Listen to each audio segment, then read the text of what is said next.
JP Nadda के आवास पर यह बैठक होगी। बिहार बीजेपी कोर ग्रुप के नेता शामिल होंगे। बैठक में बची हुई सीटों पर भी चर्चा होगी। अमित शाह, धर्मेंद्र प्रधान बैठक में मौजूद रहेंगे। वहीं आपको बताएं कि नित्यानंद राय, सम्राट चौधरी मीटिंग में शामिल होंगे।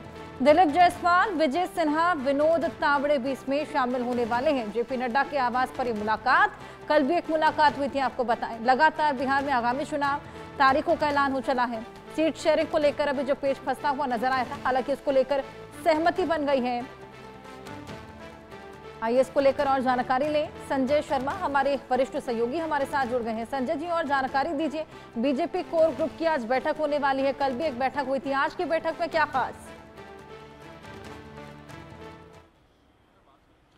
देखिए, कल लगभग 7 घंटे इसी जगह पर बीजेपी के राष्ट्रीय अध्यक्ष जेपी नड्डा का ये जो आवास है, यहाँ पर कल बिहार बीजेपी कोर ग्रुप की लगभग 7 घंटे से ज्यादा बैठक हुई है। केंद्रीय गृह मंत्री अमित शाह की अध्यक्षता में बैठक हुई है। तो इस बैठक में कई सारे मुद्दों पर चर्चा हुई। इसमें सबसे महत्वपूर्ण जो था, बीजेपी के उम्मीदवारों के नाम पर चर्चा हुई और ये माना जा रहा है कि लगभग 80 सीटों पर बीजेपी के नेताओं ने सिंगल नाम कर लिए थे। जी हाँ, सिंगल नाम 80 सीट पर किए जा चुके हैं और बीजेपी के बारे में कहा जा रहा है कि लगभग 101 से 102 सीटें बीजेपी इन सीटों पर चुनाव लड़ेगी। तो लगभग करीब 15 से 20 सीटें ऐसी है जहां पर कि बीजेपी ने अपने कुछ नामों के साथ पैनल बनाई है।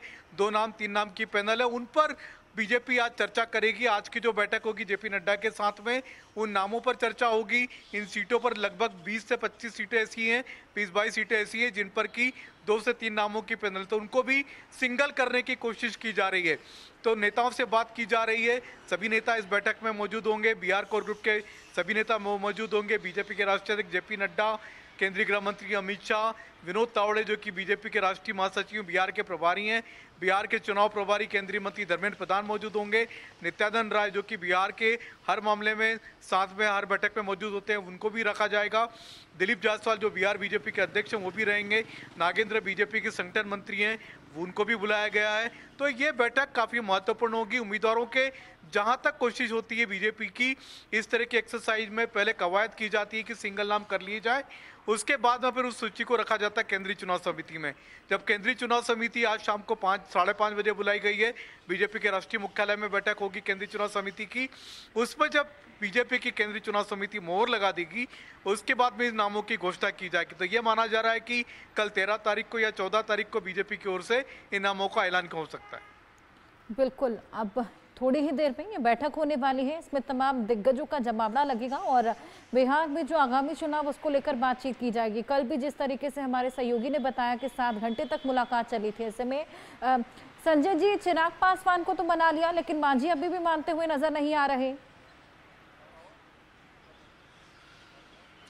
देखिए, बीजेपी के जितने सहयोगी, चाहे हम तीनों की बात करें, चारों की बात करें, जनता दल यू पहले से 101-102 सीट पर चुनाव लड़ने जा रही है, वहां पर कोई दिक्कत नहीं। चिराग पासवान को मना लिया गया है। 25 से 26 सीटें चिराग पासवान को दी गई है। जहां तक उपेंद्र कुशवाहा की बात है, उनसे बात हुई है, तो उनका भी कहना है कि 6-7 सीट जो उनको दी जा रही है वो मान गए। नाराजगी जरूर है, लेकिन उसके बावजूद भी मान गए। जीतन राम मांझी की जहां तक बात है, वो अभी तक तैयार नहीं हो रहे हैं, लेकिन उसके बावजूद उनके पास तो विकल्प नहीं है, एनडीए से बाहर नहीं जाएंगे। तो लिहाजा एनडीए में उनको जितनी सीटें दी जा रही है उसी पर चुनाव लड़ेंगे। जीतन मांझी चाहे नाराज हो, लेकिन वो भी इस पर एग्री कर गए और ऐसा लगता है कि आज दोपहर में किसी भी समय एनडीए की सीट शेयरिंग का ऐलान भी हो सकता है। बिल्कुल संजय जी, आप इस खबर पर नजर